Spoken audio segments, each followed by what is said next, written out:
Amen. Voilà. Pourquoi? C'est le titre de mon message. Je ne sais pas si vous l'avez vu sur Internet. C'est un titre... Il y a Yacine qui m'a dit... c'est quoi ce titre? Bon, ben, elle écoutera, je ne savais pas qu'elle était avec les enfants. J'ai dit, ben, tu verras bien. Alors, c'est un titre un peu... J'aime bien tout ce qui est un peu provocateur ou susciter la question des gens. Pourquoi? C'est juste le titre de mon message. Et derrière ce titre, il se veut ouvert. On peut mettre beaucoup de choses derrière. Pourquoi? Hein? Pourquoi parfois j'ai l'impression d'être découragé? Pourquoi parfois il m'arrive de ne pas aller jusqu'au bout de mes engagements? Que ce soit avec le Seigneur ou avec les gens du monde ou avec nos frères et sœurs dans notre propre famille. Pourquoi je n'y arrive pas? Pourquoi j'ai toujours l'impression de tourner en rond? Pourquoi j'ai toujours cette sensation de vouloir faire les choses, d'avoir des bonnes intentions, d'avoir des beaux objectifs et pourtant de ne jamais les atteindre? Pourquoi j'ai toujours l'impression d'être toujours frustré? Je vais juste apporter une petite... non, ce n'est pas une parenthèse, c'est... vous savez que parfois, la frustration, elle est la conséquence d'un fantasme du monde idéal. Vous savez que le mot fantasme, il n'est pas employé uniquement dans le domaine érotique. Hein. Un fantasme, c'est quand vous imaginez quelque chose, quand vous imaginez et que vous souhaitez fort que ça se produise, vous fantasmez une situation. Voilà, c'est le mot juste. Et parfois, la frustration, ou cette peine de voir lui il avance, elle avance, moi j'avance pas, lui il avance pas, et pourquoi? Alors que l'autre il avance dans la vie, il a l'air de bien s'en sortir, parce qu'il y a une réalité dont nous devons prendre conscience, que parfois il y a beaucoup de gens qui fantasment un idéal qui n'existe pas. Hein? Le monde idéal, l'église idéale, sa femme idéale, son mari idéal, les enfants idéaux, les parents idéaux. Le pasteur idéal, l'ancien idéal, le prédicateur idéal, la politique idéale, ça c'est moins évident. Une société idéale. Je vais vous dire une chose ce matin, écoutez bien, c'est très important. Si nous fonctionnons dans ce que j'aimerais dans l'idéal, je ne vais sûrement pas trouver Dieu et je ne suis pas en mesure et en capacité d'écouter la voix de Dieu parce que Dieu n'est pas dans le monde idéal, Dieu il est dans le monde réel. Dieu ne vit pas dans l'idéal, Dieu vit dans le monde réel. Jésus est venu dans le monde réel. Jésus a été confronté aux problématiques du monde réel. Jésus a été confronté à des gens qui vivaient dans le monde réel avec tout ce que ça comporte comme joie, peine, douleur, souffrance, bonheur. Dieu est présent dans le monde réel. Alors, bien sûr que l'on peut espérer un idéal. C'est un juste livre. J'aimerais bien. Mais je suis dans le monde réel. L'apôtre Paul, nous voyons bien qu'il avait son idéal. On pourrait dire que notre objectif, c'est un idéal. L'apôtre Paul a dit, j'ai achevé la course, mais je n'ai pas atteint la perfection. Son idéal, c'était d'atteindre la perfection. Mais il vivait vraiment dans le monde réel, l'apôtre Paul. Et c'est en vivant dans le monde réel que nous trouvons Dieu, que nous pouvons apprendre à connaître Dieu, apprendre à discerner, à entendre sa voix. Et il y en a un qui me semble, qui parfois vivait pas tout à fait dans le monde réel. Et c'est pourquoi il a eu beaucoup de difficultés. Pourquoi l'apôtre Pierre a renié Jésus? Vous connaissez tous cet épisode. Moi, je me suis intéressé un petit peu au trait de caractère, à la personnalité de l'apôtre Pierre, et nous allons voir que c'est très intéressant. Parce que nous pouvons nous sentir remplir du Saint-Esprit, de la présence de Dieu. Nous pouvons avoir également l'approbation et le témoignage du Saint-Esprit, le témoignage de Dieu dans nos vies. Et pour autant, à un moment donné, dans notre processus de vie, on peut toujours taper à côté. Parce qu'on est toujours dans cet idéal. Il y en a un qui était dans l'idéal, c'est pourquoi il s'est trompé. Pourquoi il s'est trompé? Dans 1 Samuel, lorsque Dieu dit au prophète, va chez Isaïe, j'ai rejeté Saül, j'ai choisi un fils. Vous connaissez, d'accord? Isaïe va chez le père d'Isaïe, mais j'ai dit, pas Isaïe. Isaïe va chez Isaïe, parmi ses fils, il y en a un que j'ai choisi. Donc nous avons là un prophète qui était en même temps en situation d'obéissance. Il avait entendu la voix de Dieu, vous me suivez? Il a obéi, il est allé, il s'est exécuté. Il ne s'est pas trompé de cible ni de direction, il est allé exactement là où Dieu lui a emmené. Et tout en faisant ça, la première chose qu'il fait, il se trompe. Vous regardez les textes, il s'est trompé. Pourquoi? Il s'est trompé. Oui. C'est pas que la réponse, oui, tu as raison, il a regardé l'apparence. Mais pourquoi il s'est trompé? Il était prophète, le prophète. Mais c'est normal qu'un prophète se trompe, parce qu'un prophète n'est pas Dieu. C'est clair, c'est important que quand quelqu'un qui prophétise ou qui donne une pensée qui dit venir de Dieu, nous devons toujours l'examiner. Et le fait de vouloir l'examiner n'est pas un rejet de ce que vient de Dieu, mais on doit examiner, parce que Dieu parle aujourd'hui. Et pourquoi il s'est trompé? Parce que, moi j'aime relever ça, parce qu'en fait ça met en relief notre humanité qui doit nous amener à beaucoup d'humilité et de prise de recul, même si Dieu parle, même si Dieu se manifeste au milieu de nous, nous devons toujours avoir beaucoup d'humilité et beaucoup de prise de recul. Voyez-vous? Il s'est trompé parce que il était en obéissance, il s'est quand même trompé, le grand prophète, parce qu'il avait quand même son fonctionnement humain, ses prérogatives humaines, ses préférences humaines, ses idéaux humains. Hein? Il avait dans sa tête le profil, l'idéal de l'homme de Dieu, de celui qui était choisi de Dieu, carré, beau, grand, qui avait une stature en apparence solide, taillé en V. Hein, c'est la fête des pères. Dites, messieurs, vous sentez que vous êtes toujours taillé en V? Hein? Mais dans l'autre sens, à l'envers. Voilà. Ouais. Ouais, on peut toujours être taillé en V, mais à l'envers. Il y a quelqu'un qui m'a dit là cette semaine, ben, pourquoi tu fais attention, tu n'es pas gros? Je dis, oui, je ne suis pas gros, mais tu ne m'as pas vu en maillot. Mais tu ne me verras pas en maillot de toute façon. Donc, et il était devant ces fils qui étaient là, et il s'est dit, c'est sûrement lui. Et Dieu a dit non, il a parlé le prophète, il a dit non, ce n'est pas lui, je l'ai rejeté. Et qu'a dit le prophète? Ben quand même, je suis prophète, hein. C'est moi qui parle de la part de Dieu. Hein. Vous savez, quand quelqu'un parle de la part de Dieu et qu'il est en face d'une personne, non pas qu'il le conteste systématiquement, mais qui réfléchit et qui analyse si la personne se vexe, c'est il y a quelque chose de Dieu qu'elle a perdu. Sinon, c'est la manipulation. Sinon, c'est plus servir Dieu. Et le prophète, qu'est-ce qu'il a fait? Le prophète de l'Éternel. Mais j'insiste parce que c'est vraiment le prophète de l'Éternel. C'est un prophète qui était puissant par la présence de Dieu dans sa vie. Il n'a pas dit, ah ben non, il n'a pas contesté. Hein. Il s'est soumis à la voix de Dieu. Il a compris le message. Il a passé tous les fils à la queue leu. Il aurait pu se dire, ils sont tous idéaux, mais il n'y en a aucun qui correspond. Il a questionné Isaïe, mais tu n'en as pas d'autres sous le coude.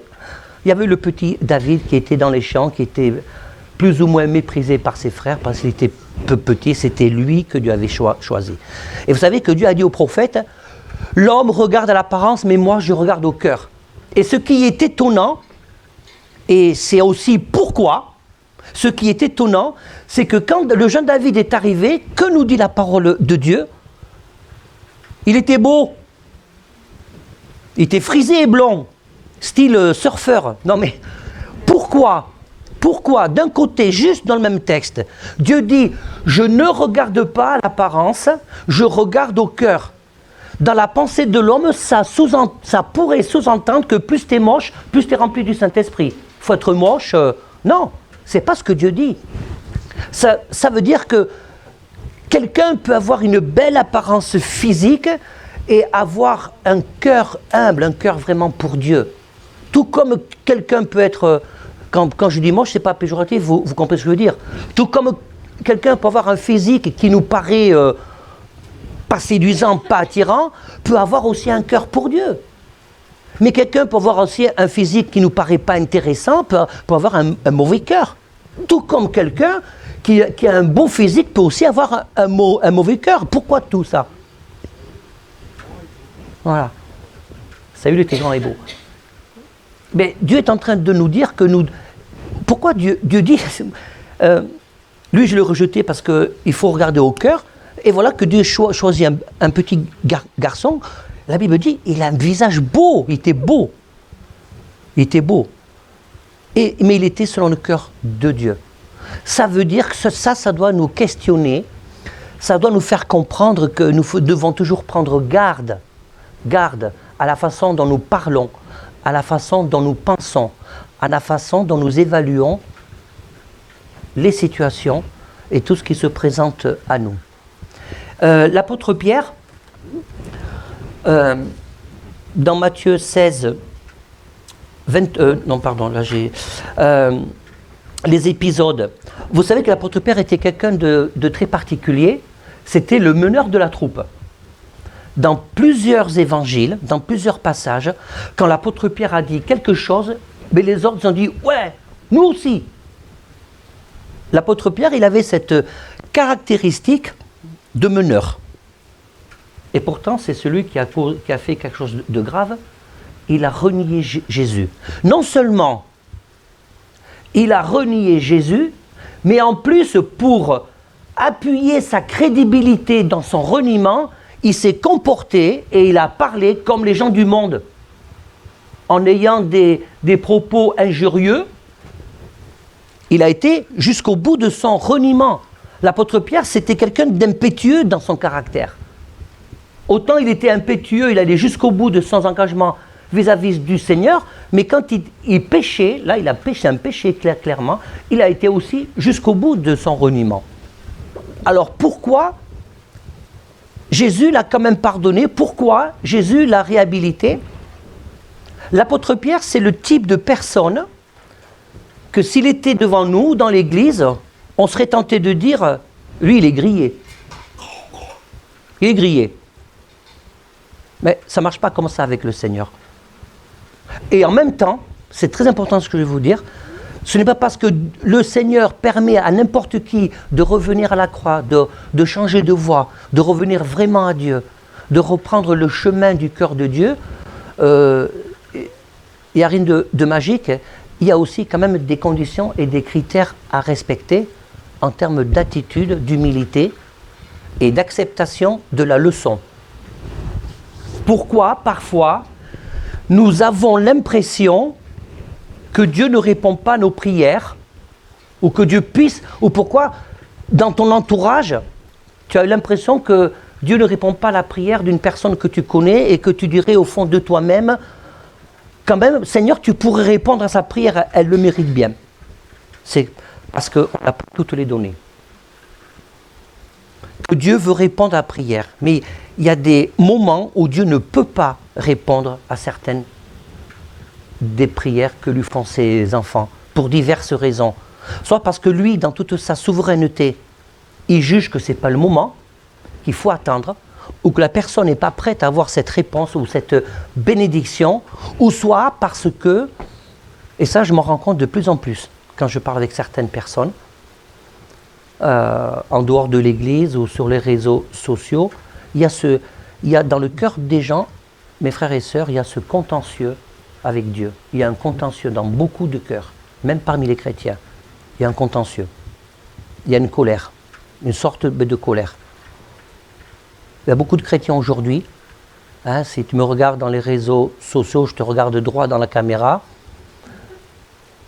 Si tu es dans ton salon, dans ta cuisine ou assis dans ton lit, bien, si tu as un contentieux avec Dieu, c'est que tu as besoin de te réconcilier avec Dieu. Et avant d'espérer que Dieu puisse répondre à tes prières, sois sûr d'être véritablement réconcilié avec Dieu. Sinon que quoi que tu dises, il n'y a rien qui va marcher.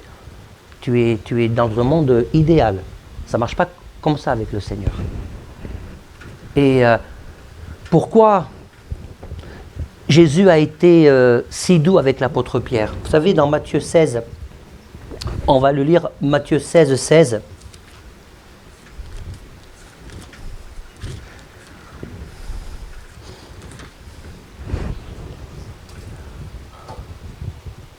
À partir du verset 13, Jésus arriva dans le territoire de Césarée, de Philippe, et il demanda à ses disciples, « Qui suis-je, d'après les hommes? Moi, le Fils de l'homme ?» Ils répondirent les uns, « Tu es Jean-Baptiste, les autres, Élie, les autres, Jérémie, ou l'un des prophètes. Et d'après vous, qui suis-je » leur dit-il. Simon-Pierre répondit, « Tu es le Messie, le Fils du Dieu vivant. » Et Jésus reprit la parole et dit, « Tu es heureux, Simon, fils de Jonas, car ce n'est pas une pensée humaine qui t'a révélé cela, mais c'est mon Père céleste. Et moi, je te dis que tu es Pierre et que sur ce rocher, là, du coup, c'est bien traduit, sur ce rocher, je construirai mon église et les portes du séjour de mort ne prévaudront point contre elle. Je te donnerai les clés du royaume des cieux. Ce que tu liras sur la terre sera lié au ciel. Ce que tu délieras sur la terre sera délié au ciel. » Et quand Jésus dit à Pierre, tu es Pierre, donc tu es Pétro, c'est le prénom, et sur cette pierre, sur cet objet, sur cette pierre, je bâtirai mon église. Et Jésus, en fait, il parlait de lui. Quand il donne la parabole des maisons bâties sur le roc et sur le sable, le roc, c'est Jésus. L'église n'a pas été bâtie sur un homme. Dieu s'est servi d'un homme pour bâtir l'église, mais sur quoi l'église doit être bâtie? Elle doit être bâtie sur le Seigneur. Non pas sur l'idéal humain, sur le Seigneur. Et voilà que Jésus valide les qualités intrinsèques de Pierre, cette spontanéité que Pierre avait, cette sensibilité à discerner, à entendre la voix de Dieu, à comprendre les choses. Et voilà que Pierre, certainement, étant donné que c'était le meneur de la troupe, eh bien, il s'est senti tout d'un coup élevé et valorisé. Soyons honnêtes, comment aurions-nous réagi à la place de Pierre si Jésus nous parlait comme ça? Tu as la révélation. Je vais me servir de toi pour faire quelque chose de grand.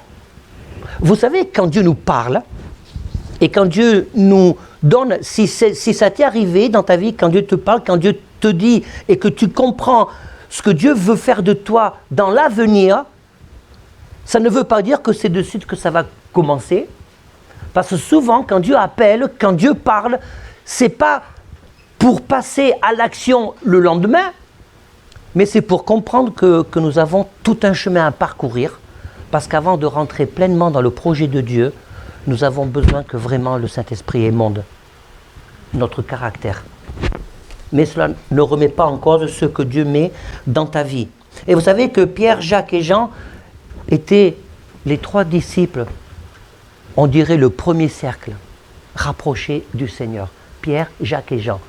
Et Pierre, il était dans cette proximité, dans cette intimité directe avec Jésus. Il faisait partie des trois disciples qui ont été témoins de la transfiguration. Est-ce que vous vous rendez compte? Ils ont eu cette expérience extraordinaire de vivre, comment je veux dire ça? L'ambiance du ciel, l'ambiance de là où est Dieu vraiment dans sa dimension. Ils ont vécu ça sur terre, dans un périmètre. Et l'ambiance, et si je dis que cette atmosphère de l'éternité qui est descendue pendant un court instant sur terre leur ont permis de reconnaître Élie et Moïse. C'est fou ça. Et pas Facebook, il n'y a pas la photo. Hein. Attends, mais c'est qui C'est Élie, c'est Moïse. Non, non. Parce que la Bible dit, quand nous serons dans l'éternité, nous connaîtrons comme nous avons été connus. C'est-à-dire que nous aurons l'intelligence, nous aurons les réponses à tout. Et vous saurez si les extraterrestres existent ou pas d'ailleurs. C'est une parenthèse, c'est pour rire. Donc, vous aurez les réponses à tout. C'est-à-dire que l'intelligence sera innée, sera automatique. Voilà. Et là, on voit bien la preuve. Ils ont reconnu Élie et Moïse. Ils étaient là dans cette ambiance spirituelle, dans cette ambiance céleste. C'est ce qu'a vécu Pierre. Et ça s'est passé après que Jésus a dit tu es heureux, Pierre, parce que je vais me servir de toi pour bâtir mon église. Donc Pierre devait se sentir pousser des ailes. Et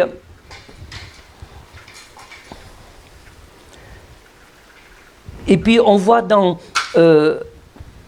alors vous avez dans Matthieu chapitre 15, verset 15, Marc 11, 21, Luc 8, 45, Luc 12, 41, Jean 6, 6, Jean 13, 3 à 9 et Jean 13 à 36 aussi, on voit bien toutes toutes ces tranches de vie, tous ces épisodes où Pierre était le meneur de la bande. Allez, j'ose le dire, de la bande à Jésus. Parce que c'était des sacrées personnalités. Là, je parle que de Pierre, mais franchement, Jésus, il a choisi des sacrées personnalités. Quand même, hein. C'était pas évident. Du point de vue humain, c'était pas gagné l'affaire. Hein. Et puis, c'est Pierre qui a été chargé avec Jean de préparer le repas de la Pâque. Et c'est Pierre, après que Jésus eut dit « Tu es heureux, Simon, c'est le Saint, c'est l'Esprit qui t'a révélé ça. » Et Pierre s'est permis de prendre Jésus à part pour le recadrer. Non mais, la blague. Matthieu 16, 22. C'est quand Jésus a dit, à un moment donné, je vais partir, je vais mourir. Et Matthieu 16, 22, alors Pierre le prit à part et se mit à le reprendre en disant, que Dieu t'en garde, Seigneur, cela ne t'arrivera pas.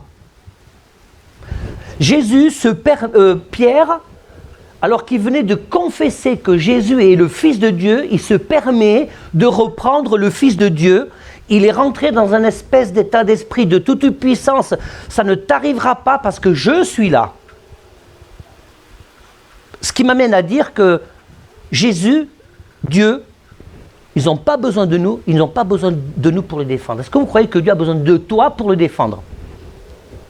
Quand je vois, lorsque des films sortent, qui méprisent la personne de Jésus, toutes ces manifs, je vais faire une confidence, peut-être ça ne va pas vous plaire, j'en sais rien, puis à la limite, peu importe.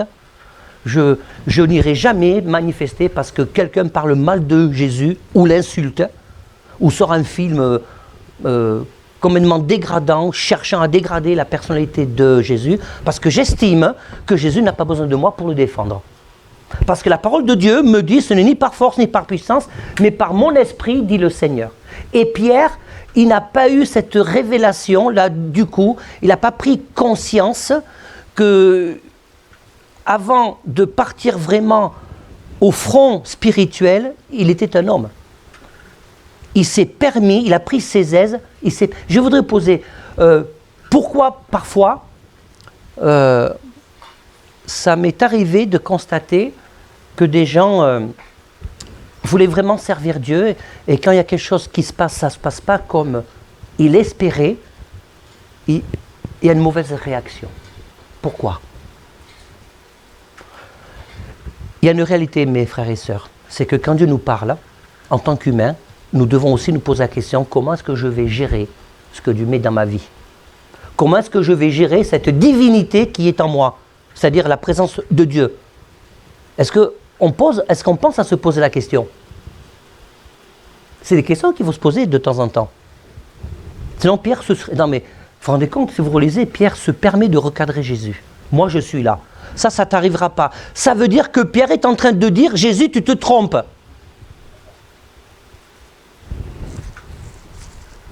Tu te trompes. Et est-ce que dans nos attitudes, dans nos pensées, dans nos prises de décision, le message que Dieu entend et que Dieu reçoit de notre part, c'est pas de dire Dieu, tu te trompes. Dieu ne se trompe jamais. C'est nous qui nous trompons. C'est toujours de notre faute. C'est jamais la faute à Dieu. Sortez de ce lieu ce matin en vous disant, c'est moi qui me trompe. Mais comme Dieu fait grâce, comme nous allons le voir tout à l'heure, que Jésus reprend avec douceur, ce n'est pas le problème de se tromper ou de comprendre mal. Le problème, c'est de rester dans notre position d'égarement. Il est là le problème. Et la réponse de Jésus au verset 23, mais Jésus se retourna et dit à Pierre, « Arrière Satan, tu es un piège pour moi, car tes pensées ne sont pas les pensées de Dieu, mais celles des hommes. » Quand Jésus a dit à Pierre, c'est bizarre, hein, il dit à Pierre, oh là là, c'est bien, tu as eu la révélation de Dieu, c'est pas la chair qui t'a révélé ça, mais c'est l'esprit. Puis il dit à Pierre, arrière de moi Satan. C'est pas Pierre qui était possédé par Satan, c'est que si Jésus a parlé comme ça, c'est que Pierre, dans sa faiblesse humaine, a entendu cette voix, s'est laissé influencer. Vous savez pourquoi Jésus a dit arrière de moi Satan? Parce que Pierre a ouvert une brèche en se positionnant au-dessus de Jésus, en se permettant en tant qu'homme, même appelé de Dieu, même qualifié, avec un début de qualification de la part du Seigneur, il s'est permis de recadrer Jésus. Ça c'est interdit, hein? D'accord? Bien, en faisant ça, il a ouvert une brèche. Et c'est pour ça que Jésus, il a été très direct et très franc. Et ensuite, dans Jean chapitre 18, au verset 10, quand cette promesse de Pierre, ça ne t'arrivera pas parce que je suis là. Il y a un cran de plus qui est passé. Matthieu 26, je vais vous le lire, 35.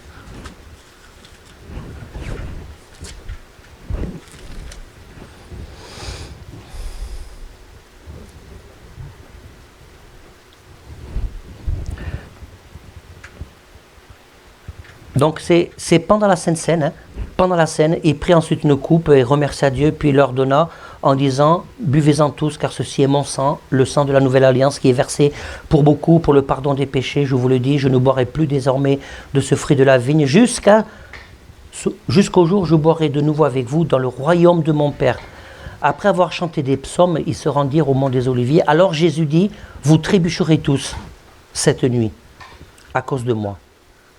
Car il est écrit, je frapperai le berger et les brebis du troupeau seront dispersées. Mais après ma résurrection, je vous précéderai en Galilée. » Pierre prit la parole, le meneur, et lui dit, « Même si tous trébuchent à cause de toi, ça ne sera pas mon cas. » Lol. Et Jésus lui dit, « Je te le dis en vérité, cette nuit même, avant que le coq chante, 3 fois tu me renieras. » Pierre lui répondit, il insiste, hein? Non, mais si vous regardez bien, mais Jésus lui a dit, tu vas m'abandonner. Mais non, même s'il faut mourir avec toi, je ne te renierai pas. Et là, le meneur et tous les autres, comme des moutons, et tous les disciples dire la même chose. C'est écrit.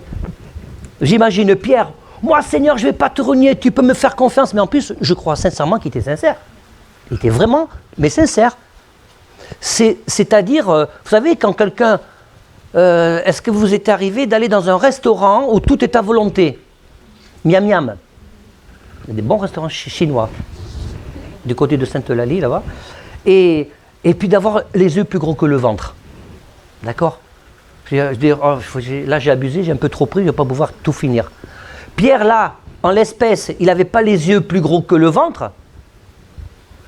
Il avait sa tête plus grosse que ce qu'il pouvait vraiment faire. Et les autres, ils ont dit, nous aussi, on va te suivre. Moi, je te suivrai. Et les autres, vous savez, il avait toujours ce rôle de meneur. Et quand même, Pierre, c'était une référence. Nous aussi, on te suivra. Ben, vous connaissez la suite, j'en ai déjà parlé tout à l'heure. Il a renié 3 fois avant que le coq me ne chante, mais à fond, hein, à fond. Il a été obligé de se comporter comme des païens pour crédibiliser son péché. Vous vous rendez compte?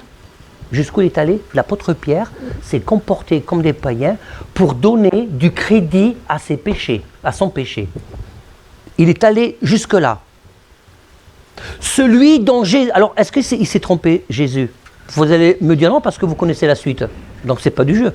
Mais c'est le même que Jésus a dit, je bâtirai mon église, je vais me servir de toi pour bâtir mon église. Et là, c'est mal engagé.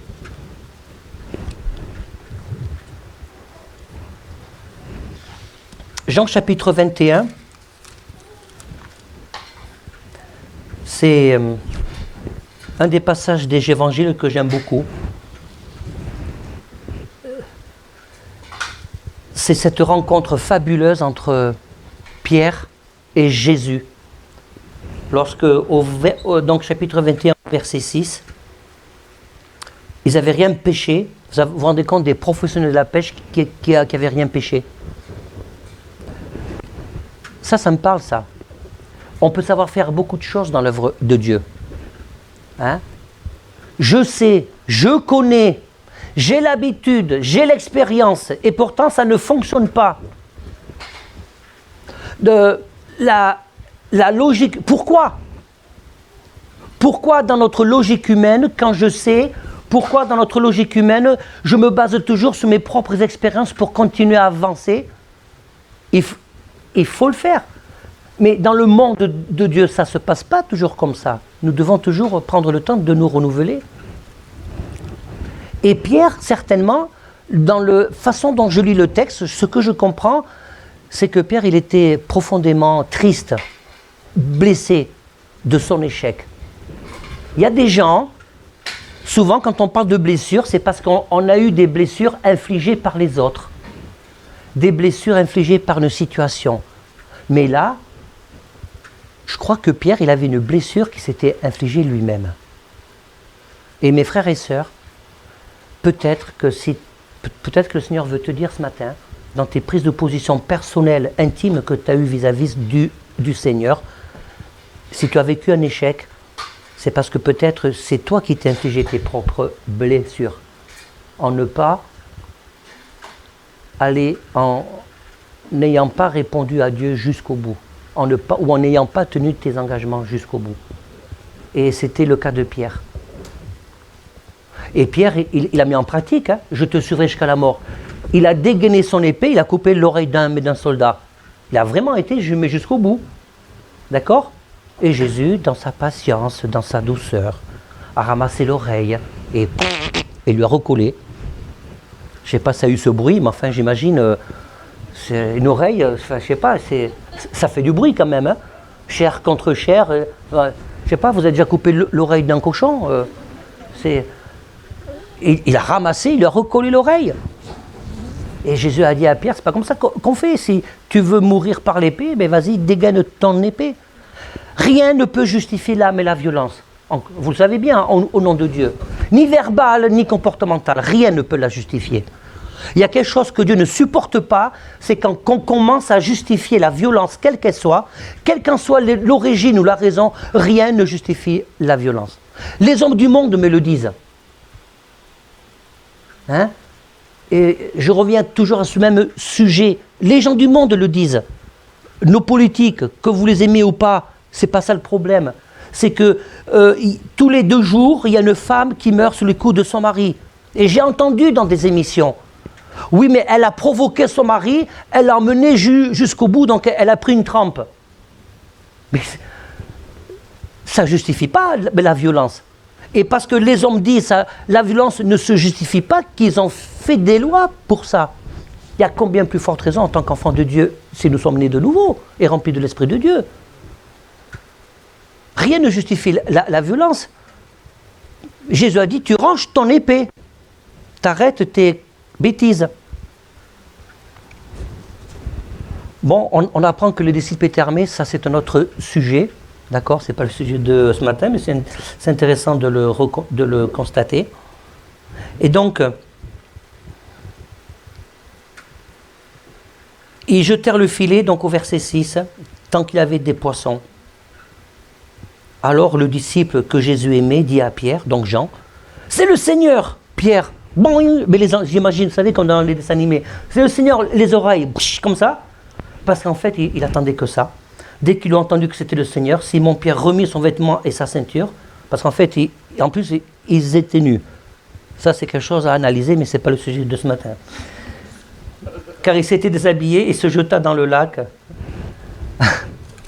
Ouais, mais c'est drôle. Il y a des choses drôles dans les évangiles. Hein. Et là, cette rencontre formidable avec le Seigneur. Pierre, vous savez ce qui était la force de Pierre? C'est qu'il n'était pas orgueilleux quand même. Il était impétueux. D'accord, il avait une certaine, peut-être, opinion de lui-même trop haute, mais dans le fond, il n'était pas orgueilleux, parce qu'il attendait que ça. Il n'a pas boudé, ah, c'est le Seigneur, bah alors, il n'a qu'à venir à moi. Il y a des gens qui se comportent comme ça, qui boudent, qui se comportent comme des ados immatures vis-à-vis du Seigneur et qui tapent du pied. Pierre, il s'est affranchi de tout ça. Il avait l'occasion de recommencer à zéro et il a saisi cette occasion. il a saisi cette occasion. Et c'est parce qu'il a saisi cette occasion qu'il était enfin prêt. Là, il était prêt à faire la mission parce que son reniement, parce que son impétuosité, parce qu'il a eu le temps de réfléchir que tout ce qu'il a dit pour protéger le Seigneur, du coup, ça ne venait pas de Dieu. Autant le fait de reconnaître qu'il était le Fils de Dieu, le Christ, le Fils du Dieu vivant, ça c'était une pensée qui vient de Dieu et que Jésus a approuvé et a honoré, mais tout le reste ne venait pas de Dieu. Et ce n'est pas parce que Dieu te donne une pensée, ce n'est pas parce que tu as une révélation que tout ce que tu fais par la suite vient de Dieu. Et nous devons faire attention de la façon dont nous parlons de la part de Dieu, dont nous parlons de la parole. Quand on dit « Dieu m'a dit que », avant de dire « Dieu m'a dit que », sois sûr que c'est Dieu qui te l'a dit que, sinon c'est un blasphème. Et le blasphème consiste à prêter des intentions et des paroles de Dieu qui ne sont pas les siennes. Un blasphème et un mensonge. Et le plus grave, c'est que dans l'exercice de mon ministère, j'ai entendu des gens dire Dieu m'a dit que, en fait, c'est pas Dieu qui m'a dit que, c'est l'autre qui a dit, et pour faire passer son idée, on rajoute Dieu m'a dit que. Parce qu'en disant Dieu m'a dit que, tu fermes la porte, tu fermes la bouche à l'autre. Ah ben puisque c'est Dieu qui l'a dit, j'ai plus rien à dire.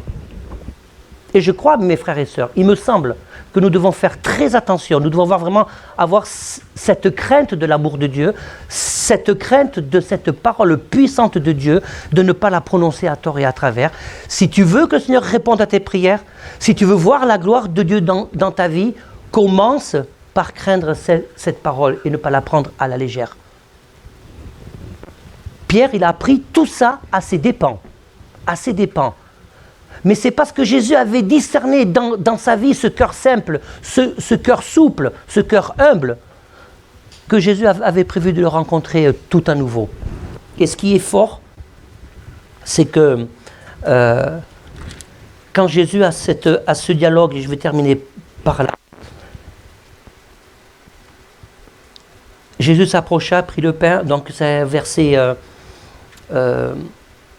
lorsqu'ils eurent mangé, Jésus dit à Simon-Pierre, « Fils de Jonas, m'aimes-tu plus que tous ceux ici ?» Plus. Tu vois, il aurait pu dire pas plus, parce que là, en fait, Jésus, mais Pierre, est-ce que vous remarquez, Jésus est en train de mettre Pierre à l'épreuve. Pierre, celui qui disait, « Je suis le meneur, je vais te protéger, tu ne vas pas mourir. » Là, mais Jésus, je trouve, Seigneur, tu exagères un peu quand même, si je puis me permettre. Jésus est en train de dire, m'aimes-tu plus que ceci? Il répondit, oui Seigneur, oui, tu sais que j'ai de l'amour pour toi. Et Jésus lui répondit, paie mes agneaux. Mais là, Pierre, il n'était pas encore prêt. Et c'est pour ça que Jésus pose la seconde question. Jésus lui dit, Pierre, une seconde fois, Simon, fils de Jonas, m'aimes-tu? Et Pierre lui répondit, oui Seigneur, tu sais que je t'aime, j'ai de l'amour pour toi. Jésus lui dit, prends soin de mes brebis, prends soin de mes agneaux, prends soin des plus fragiles, ça c'est le plus important. Vous voyez, quand Jésus dit mes agneaux, c'est cohérent. Puisque dans moi, l'évangile de Christ, on doit d'abord prendre soin des plus fragiles au milieu de nous. Pas de ceux qui ont du potentiel, ceux qui ont du potentiel, il faut en prendre soin, mais ça va, c'est bon. D'accord, vous me suivez? Ça ne veut pas dire qu'on j'aime moins ou qu'on aime moins, mais prendre ceux qui sont les plus fragiles. Et après, prends soin de mes brebis. Nourris pour que les brebis puissent enfanter. D'accord? Soyons des disciples, fabriquons des disciples. Vous savez, dans le milieu professionnel, surtout dans le mien, on peut savoir beaucoup de choses en termes de chimie, mais le problème, ce n'est pas de savoir, c'est de transmettre le savoir. C'est le savoir faire. Voyez? Et Jésus, là, il est en train de dire, tu as le savoir faire maintenant. Tu peux transmettre le savoir pour que l'autre puisse aussi le transmettre. Donc, prends soin de mes brebis. Et il dit, pour la troisième fois, Simon, fils de Jonas, as-tu de l'amour pour moi? Et Pierre fut attristé. 3 fois. Et il lui dit, pour la troisième fois, as-tu de l'amour pour moi? Il répondit, Seigneur, tu sais toutes choses. Tu sais que j'ai de l'amour pour toi. Jésus lui dit, nourris mes brebis. Voilà, tu sais. C'est ça qui manquait. Tu sais, Seigneur.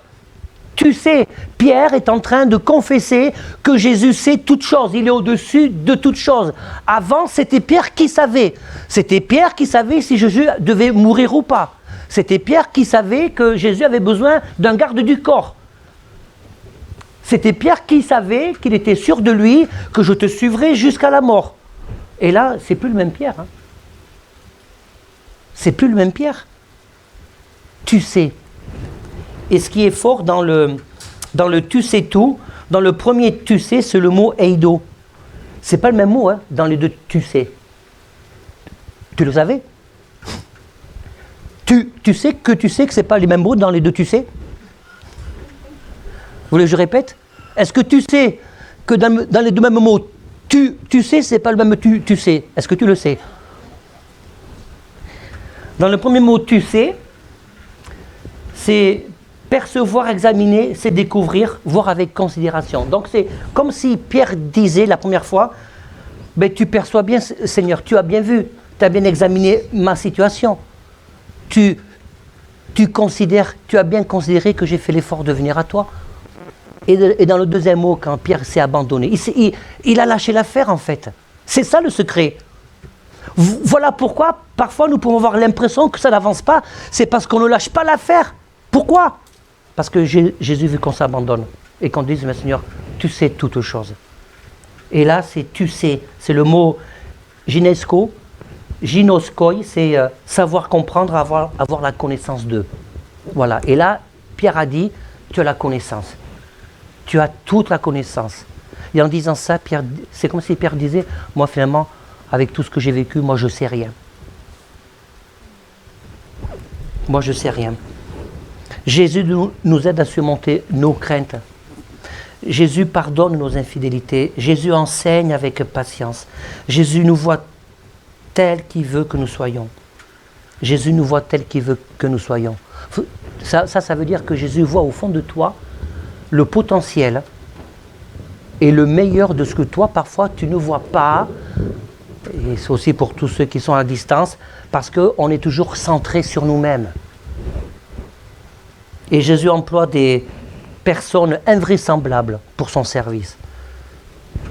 Luc était un intellectuel, instruit, l'apôtre Paul aussi, mais Pierre, beaucoup de théologiens s'accordent pour dire que Pierre était limite analphabète.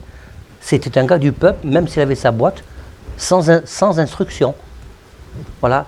Ça montre que c'est pas parce que Pierre était sans instruction que Dieu va choisir que des gens qui sont sans instruction. Et bien que Pierre était sans instruction, il a dû apprendre. Tout comme ceux qui avaient de l'instruction, l'apôtre Paul avait été très instruit, il a dû apprendre. Et nous devons comprendre, frères et sœurs, que quand nous apprenons de la part du Seigneur, c'est souvent à nos dépens. Il y a des fois où j'ai appris des choses dans le ministère, dans la joie, dans l'encouragement, mais ce n'est pas la majorité. Tout ce que j'ai pu apprendre dans le ministère, ça a toujours été à mes dépens à cause de mon humanité. Et si tu acceptes d'apprendre à tes dépens, parce que quand ça vient du Seigneur, c'est parce que le Seigneur est en train d'émonder ton cœur et d'émonder ta vie. Voilà. Alors j'espère que tu as un peu plus de réponses du pourquoi qu'il peut y avoir, le mot pourquoi, qu'il peut y avoir dans ta vie ce matin. Tu peux venir, Gladys, dans ta vie ce matin. Pourquoi? Pourquoi parfois c'est plus dur? Et la question que je voudrais poser, c'est pourquoi tu ne passes pas plus de temps avec Dieu? C'est pas interdit Internet. Moi j'y suis, c'est pas interdit de faire des choses pour se détendre. Mais pourquoi tu ne choisis pas d'équilibrer le temps? Pourquoi tu ne choisis pas de racheter le temps? De prendre du temps le Seigneur pour être... est-ce que l'apôtre Pierre, moi quand je lis les textes, j'avais l'impression que son cœur était comme un volcan. Comme un volcan. Il a sauté de la barque. Il est allé comme une flèche, comme une balle. Bah, il est allé voir Jésus. Parce que tout son cheminement de souffrance, à cause de lui, de ses prises de position orgueilleuses, mais dans le fond, Jésus voyait que dans son fond, il y avait des choses à faire. Alors arrête de dire je peux pas, mais je sais pas, je sais pas comment je vais arriver. Arrête de te poser ces genres de questions et et prends le temps de revenir au Seigneur vraiment. Vraiment. Amen.